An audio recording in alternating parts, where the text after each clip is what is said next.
Movie शुरू होती है साल 1996 से। एक आदमी को समुद्र के किनारे एक गेम मिलती है जिसका नाम जुमांजी था। वो गेम जाकर अपने बेटे को दे देता है, लेकिन उसका बेटा वीडियो गेम खेल रहा था। वो इसे एक साइड में रख देता है। रात को जब वो सो रहा था तो उस गेम से ग्रीन कलर की लाइट निकलती है जिससे वो उठ जाता है। जब ये लड़का उस गेम को खेलता है तो उसके कमरे में बहुत लाइट्स ब्लिंक करती हैं। इसके बाद वो लड़का इस दुनिया से कहीं गायब हो जाता है। इस बात को 20 साल बीत जाते हैं। एक स्पेंसर नाम का लड़का वीडियो गेम खेल रहा था। उसका दोस्त फ्रिज उसे बाहर बुलाता है। फ्रिज अपना होमवर्क स्पेंसर से करवाता था। ये रोज एक बहुत पुराने घर के पास मिलते थे। ये वही घर था, यहाँ से वो लड़का गायब हुआ था। आगे एक बेंथनी नाम की लड़की को दिखाया जाता है जिसे सोशल मीडिया पर एक्टिव रहने की बहुत आदत थी। बेंथनी कॉलेज में मोबाइल चलाती हुई पकड़ी जाती है। उसकी टीचर उसे ऑफिस में मिलने को कहती है। आगे एक मार्था नाम की लड़की को दिखाया जाता है जिसे बास्केटबॉल खेलना पसंद नहीं था। खेलते वक्त वो टीचर को कुछ उल्टा सीधा बोल देती है। उसकी टीचर भी उसे प्रिंसिपल के ऑफिस में आकर मिलने को कहती है। उधर फ्रिज का जो होमवर्क स्पेंसर ने किया था, टीचर्स को वो पता चल जाता है। ये चारों एक ही कॉलेज में पढ़ते थे। प्रिंसिपल आता है और इन्हें सजा के तौर पर एक कमरे की सफाई करने के लिए कहता है जहाँ बहुत ही कचरा भरा हुआ था। सफाई करते वक्त फ्रिज को वहाँ वही गेम मिलती है जिससे वो लड़का गायब हुआ था।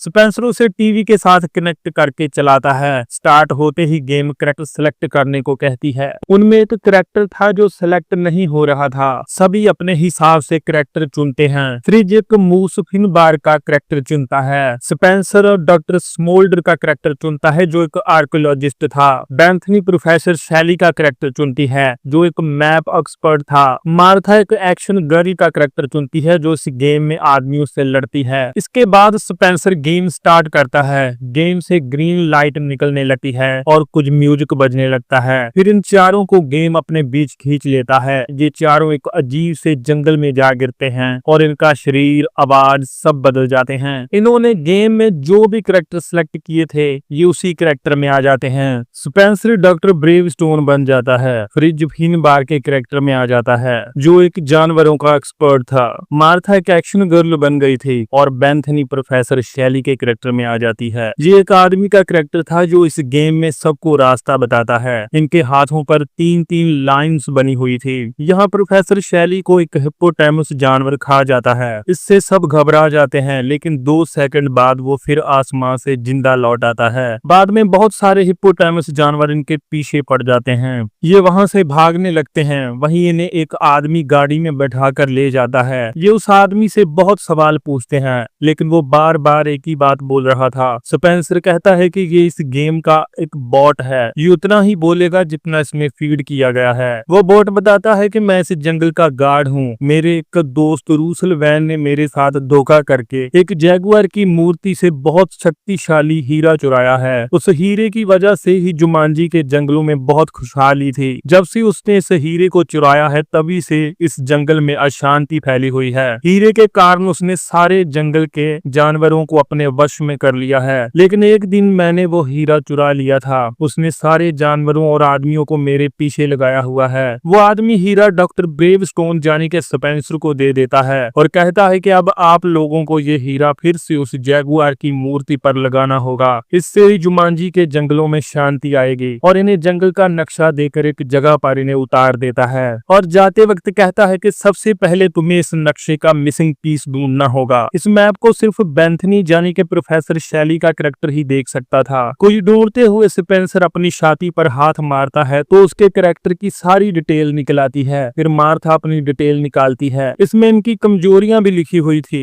स्पेंसर की कोई कमजोरी नहीं थी। मार्था की कमजोरी थी जहर। फिर बेंथनी अपनी डिटेल निकालती है। इसकी कमजोरी थी सहनशीलता। उसके बाद फ्रिज अपनी डिटेल निकालता है। इसकी कमजोरी थी केक। इसके बाद बेंथनी नक्शा देखकर रास्ता बताती है। वहीं एक म्यूजिक बजने लगता है और बहुत सारे आदमी इनके पीछे लग जाते हैं और बॉम्ब और गोलियों से इन पर हमला करते हैं। ये सभी भागकर जंगल में चले जाते हैं। बेंथनी गिर जाती है। वहीं मार्था आकर उसे बचा लेती है। उधर फ्रिज अपने बैग से एक बूमरैंग निकालता है। स्पेंसर बूमरैंग उनकी तरफ फेंकता है और 4 आदमियों को मार देता है। फिर स्पेंसर फ्रिज को उठाकर भागने लगता है। ये चारों एक खाई के ऊपर आ जाते हैं। खतरा होने के कारण ये चारों वहां से छलांगे लगा देते हैं और पानी में गिरने की वजह से बच जाते हैं, लेकिन मार्था को गोली लग जाती है, वो मर जाती है, पर वो भी 2 सेकंड बाद वापस आ जाती है। स्पेंसर देखता है कि हमारे हाथों पर 3-3 लाइंस बनी थी, मार्था और बेंथनी के हाथों पर अब 2-2 ही बची हैं। स्पेंसर कहता है कि ये हमारी लाइफ्स हैं, बेंथनी को उस जानवर ने खाया था और मार्था को गोली लगी, इसलिए तुम दोनों के पास अब 2-2 लाइफ्स बची हैं। बेंथनी मैप से बताती है कि इस पहाड़ी को पार करके एक बाजार आता है, शायद मिसिंग पीस वहीं मिले। अगले सीन में रूसल वैन अपने एक बाज को उन्हें ढूंढने के लिए भेजता है। उधर ये चारों उस पहाड़ी को पार कर रहे थे। यहाँ पर बहुत बड़ी गहरी खाइयां थी। पहाड़ी पार करके ये एक शहर के बहुत बड़े बाजार में पहुंच जाते हैं। ये बहुत भीड़ भाड़ वाला इलाका था। बेंथनी और फ्रिज कुछ लेकर खाने लगते हैं, लेकिन वो केक था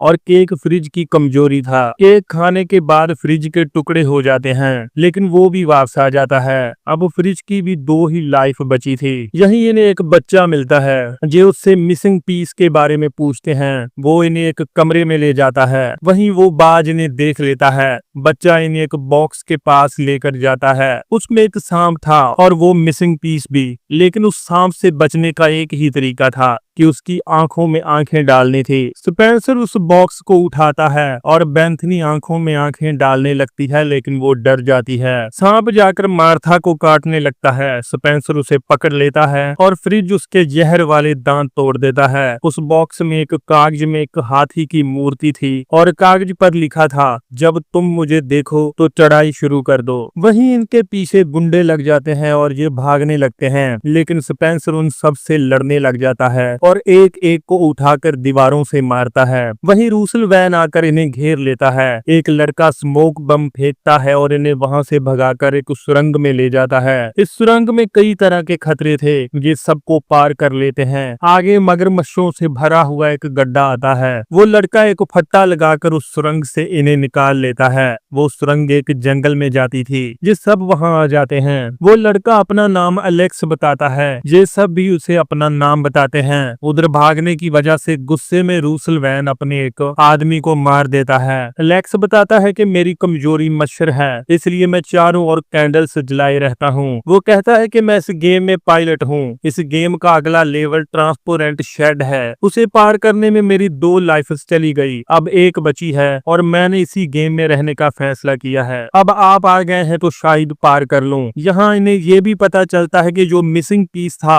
वो अलेक्स था, क्योंकि ये उस गेम का 5वां प्लेयर था जो सिलेक्ट नहीं हो रहा था। ये पांचों उस लेवल को पार करने के लिए चल पड़ते हैं। अलेक्स बताता है कि उस शेड में एक प्लेन है, हमें उन 2 सिपाहियों का ध्यान भटकाकर प्लेन से पहाड़ी को पार करना है। ये मार्था को नीचे उनका ध्यान भटकाने के लिए भेजते हैं और बाकी ऊपर वेट करने लगते हैं। अलेक्स बातों बातों में एक सिंगर का नाम लेता है जो 1996 में बहुत फेमस थी। स्पेंसर हैरानी से पूछता है कि तुम्हारे हिसाब से ये कौन सा साल है। अलेक्स कहता है कि 1996। ये सुनकर सब हैरान हो जाते हैं। स्पेंसर अलेक्स को बताता है कि तुम 20 साल से इस गेम में फंसे हो। अलेक्स वही लड़का था जो 20 साल पहले इस गेम को खेलते वक्त कमरे से गायब हो गया था। ये सुनकर अलेक्स बहुत दुखी होता है। तभी मार्था वहां पहुंच जाती है और उनका ध्यान भटकाने लगती है। बाकी चुपके से शेड के अंदर आ जाते हैं। कुछ देर बाद मार्था उन्हें मार देती है। तभी वहां बहुत सारे आदमी इनकी तरफ आने लगते हैं। उनके पास आने से पहले ये हेलीकॉप्टर को ले जाते हैं, लेकिन रॉकेट लगने से हेलीकॉप्टर के पंखे की पिन निकल जाती है, जिससे हेलीकॉप्टर नीचे गिरने लगता है। तभी फिर से वहां म्यूजिक बजने लगता है और बहुत सारे हिप्पोटामस हेलीकॉप्टर के पीछे पड़ जाते हैं। स्पेंसर ऊपर चढ़कर वो पिन डाल देता है और ये सब पहाड़ी से टकराते टकराते बच जाते हैं। लेकिन ऊपर जाते वक्त फ्रिज से वो हीरा नीचे गिर जाता है। इन्हें फिर नीचे जाना पड़ता है। वो सारे हिप्पोटामस उस हीरे के पास थे। स्पेंसर पास जाकर फ्रिज को नीचे फेंक देता है। सारे हिप्पोटामस फ्रिज के पीछे लग जाते हैं और स्पेंसर आसानी से हीरा उठा लेता है। उधर फ्रिज नीचे दबकर मर जाता है। फ्रिज फिर उन जानवरों के बीच गिरने वाला था, जिससे उसकी आखिरी लाइफ भी जाने वाली थी। अलेक्स हेलीकॉप्टर को 90 डिग्री घुमा देता है और स्पेंसर फ्रिज को ऊपर ही पकड़ लेता है और सब ये लेवल पार कर लेते हैं, जिसे अलेक्स पिछले 20 सालों से पार करने की कोशिश कर रहा था। वहीं अलेक्स को एक मच्छर काट लेता है। मच्छर उसकी कमजोरी था। एलेक्स वहीं मर जाता है। उसके पास कोई लाइफ नहीं थी। सब बहुत दुखी हो जाते हैं। स्पेंसर एक तरीका बताता है जिससे बेंथनी अपनी एक लाइफ एलेक्स को दे देती है और वो जिंदा हो जाता है। काफी भटकने के बाद इन्हें वो जैगुआर की मूर्ति मिल जाती है जिसमें वो हीरा लगाना था। वो बाज इन्हें फिर देख लेता है। वहां पहुंचते हुए इन्हें रात हो जाती है। मैप पर एक आसान सा रास्ता था। एलेक्स कहता है कि रास्ता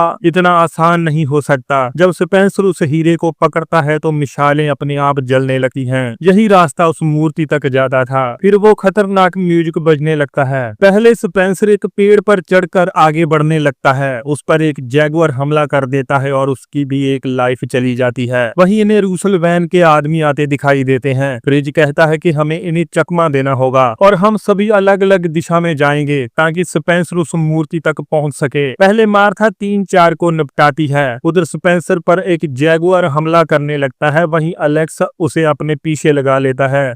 आगे मार्था को एक आदमी घसीट कर ले जा रहा था। वहीं स्पेंसर उसे मारकर मार्था को बचा लेता है और मोटरसाइकिल लेकर निकल जाता है। बेंथनी पर एक जैगुआर हमला करता है लेकिन वो उसे मारता नहीं है क्योंकि सामने रूसल वैन आ जाता है। उधर स्पेंसर के पीछे बहुत सारे जैगुआर लग जाते हैं। मोटरसाइकिल पर एक फायर गन थी। स्पेंसर उससे आग का घेरा बनाकर सभी जैगुआर को बीच खा देता है और फ्रिज उस मूर्ति के पास पहुंच जाता है। वहीं एक बहुत बड़ा हाथी उसकी तरफ आता है लेकिन का कैरेक्टर जानवरों का एक्सपर्ट था। फ्रिज उसे वहीं रोक देता है। फ्रिज को छोड़कर बाकी सारे मूर्ति तक पहुंच जाते हैं। सामने रूसल वैन बेंथनी को पकड़े खड़ा था। वो स्पेंसर को हीरा देने के लिए कहता है। स्पेंसर कहता है कि वो मेरे पास नहीं है। वहीं फ्रिज उसी हाथी और हीरे को लेकर वहां आ जाता है। जैगुआर उस पर हमला करते हैं लेकिन हाथी उन्हें उठाकर दूर दूर फेंक देता है। रूसल वैन गोली मारने लगता है। बेंथनी उसका पिस्तौल गिरा देती है। उधर हीरा फ्रिज से शूट कर काफी दूर जा गिरता है। वहीं मार्था को याद आता है कि उस कागज पर लिखा था हाथी देखते ही चढ़ाई शुरू कर दो। मार्था स्पेंसर को मूर्ति पर चढ़ने के लिए कहती है और खुद हीरा ढूंढने जाती है। काफी उछल कूद के बाद मार्था हीरे तक पहुंच जाती है लेकिन वहां बहुत सारे जहरीले सांप थे। मार्था बहुत मुश्किल से हीरे तक पहुंच जाती है। वहीं रूसल वैन भी आ जाता है और हीरा देने के लिए कहता है। मार्था कहती है कि यह मेरी कमजोरी है और एक सांप से अपने आप को कटवा लेती है और मर जाती है। उधर स्पेंसर पत्थरों के बीच की होता हुआ मूर्ति के ऊपर जा रहा था। वो मार्था को रीबर्थ होते देख लेता है और बहुत तेज मोटरसाइकिल भगाता है। वो एक एंकर को फेंकता है और रस्सी से लटककर ऊपर ही मार्था से वो हीरा ले लेता है। स्पेंसर वो हीरा मूर्ति के सर पर लगाकर जोर से जुमांजी का नाम पुकारता है। हीरे से एक बहुत तेज रोशनी निकलती है जिससे रूसल वैन के टुकड़े टुकड़े हो जाते हैं और जुमांजी का जंगल फिर से वैसा ही हो जाता है जैसा हीरा चुराने से पहले था। सब बहुत खुश होते हैं। वहीं वो बॉट फिर आता है और इन्हें कहता है कि आपने इस गेम के सारे लेवल्स को पार करके जुमांजी के जंगलों को बचा लिया है। अब आपका काम खत्म हुआ। आप घर जा सकते हैं। सबसे पहले एलेक्स उससे हाथ मिलाता है और एक एक करके सब जैसे इस गेम में आए थे वैसे ही यहाँ से निकल जाते हैं और उसी कमरे में पहुंच जाते हैं यहाँ से ये गायब हुए थे। बेंथनी कहती है कि एलेक्स कहाँ है। जब जी उसके घर के पास पहुंचते हैं तो वहां पुराने घर की जगह एक बहुत सुंदर घर बना हुआ था। वहीं एलेक्स इन्हें मिलता है लेकिन वो थोड़ा बूढ़ा हो चुका था। फिर वो एक एक करके सबको पहचान लेता है और बताता है कि गेम ने मुझे 1996 में भेज दिया था। यहाँ से मैं गायब हुआ था